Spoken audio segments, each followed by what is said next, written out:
बड़े बड़े अजीम हस्तियों में साहबा इकराम ने जनाब रसूलुल्लाह सल्लल्लाहु अलैहि वसल्लम को जब देखा और आपकी शान मुबारका से जब अंदाजा लगाया, ज़ैदन व जाफरन व इब्न रवाह, हज़रत अब्दुल्लाह बिन रवाहा को देखिए, अरब के बड़े जबरदस्त शायर हैं।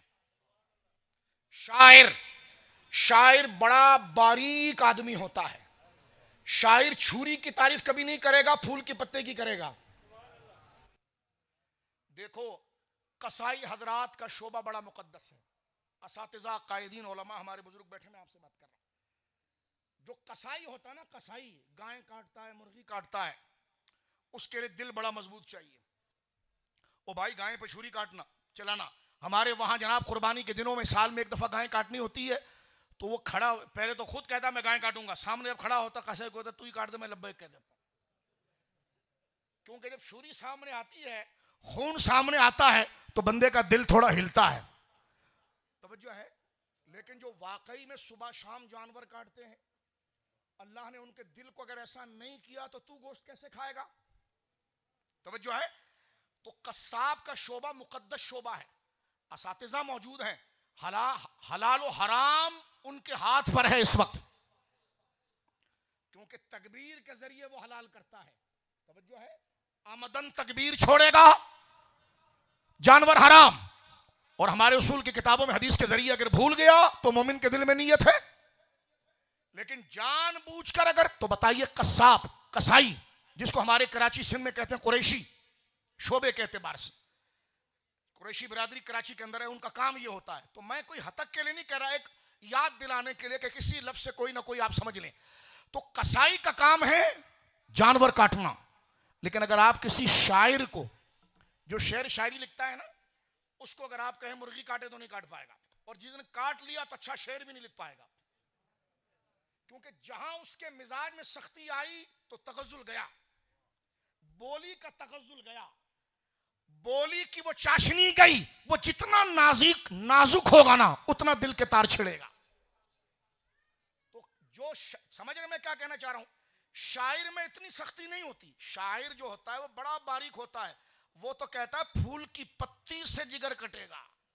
अबे फूल की पत्ती से हीरे का जिगर क्या कटेगा? वो तो हथौड़ी से कटेगा। वो कहता नहीं हम बड़े बारीक आदमी है, पत्ती बस उनके नजदीक छुरी पत्ती होती है बस, यानी फूल की पत्ती। कहते हाय कितना सख्त है। अबे हमने कहा फूल की पत्ती सख्त है तो क्योंकि उसका मिजाज इतना नरम है। अब समझ गए आप। हजरत अब्दुल्ला बिन रवाहा शायर है। अब ये कितनी बारीकी से हुजूर को देखते होंगे, गौर करना। यहां मैं बात कर रहा हूं आपके सामने। मैंने शायर का और कसाई का मिजाज बताया इसलिए। अब्दुल्ला बिन रवाहा से जब फारूक आजम ने पूछा कि तूने हुजूर को कैसे पहचाना, बोली सुभान अल्लाह। फरमा हाँ तू तो शायर रहा है ना अब्दुल्ला, तो जरूर रसूलुल्लाह ने जब तुझे मुकफ़ा करके जो आयात पढ़ी होंगी, हाँ, या अय्युहल मुदस्सिर कुम फअन्ज़िर व रब्बिक फकब्बिर व सियाबक फताहिर, तू वज़न अल्फाज का ऐसे दीवाना होकर झूम रहा होगा। फरमाया देखो उमर, बात दरअसल ये है कि यकीनन कुरान मौजज़ा है, और ये अरब के बड़े बड़े शुअरा जो रियायत अरब पर इसकी आयत उतर रही है, ये सबको वज़न शेरी में भी दीवाना करता है। लेकिन मैं इसलिए नहीं हुआ, मैं तो जब हुजूर का चेहरा मैंने देखा ना, मैंने कहा चेहरा अल्लाह के नबी का ही हो सकता है। अब इसको कंटिन्यू रखें हजरत अब्दुल्ला बिन रवाहा से। वो शायर हैं, वो हुजूर को कितनी बारीकी से देख रहे होंगे। मोटी अकल वाला धड़म धड़ुम देखता है, और बारीक अकल वाला वो सिर्फ अंदाज देखता है कि इसने जूता कैसे पहना, इसने जूता कैसे उतारा, इसने हाथों को इशारा किसी के लिए कैसे किया, इसके आंखों का इशारा कैसा है, इसके होठों का, ये मुस्कुराता कैसा है, मुस्कुरात के वक्त इसके होठों की लताफत कैसी होती है। बंदा जितना बारीक होता है, क्योंकि ये हमारी जाहिरी अदाएं अंदर के मिजाज को वाजे करती हैं। अब्दुल्ला बिन रवाहा कसाई नहीं है, शायर हैं। क्या है बोलिए? शायर हैं। लेकिन जब हुजूर को देखा तो फरमाया लौ लम तकुन फीही आयातुम मुबय्यना कानत बदीहतुहु तुंबिका बिल खबरे।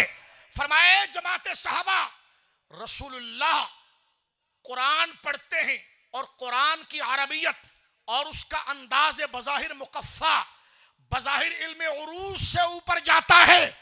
हम शुअरा इससे मुतासिर नहीं हुए, बल्कि खुदा की कसम रसूलुल्लाह कुरान न भी पढ़ते तो हुजूर के नैनो नक्श और चेहरा बताता था कि इंसान नहीं इंसान, वो इंसान है।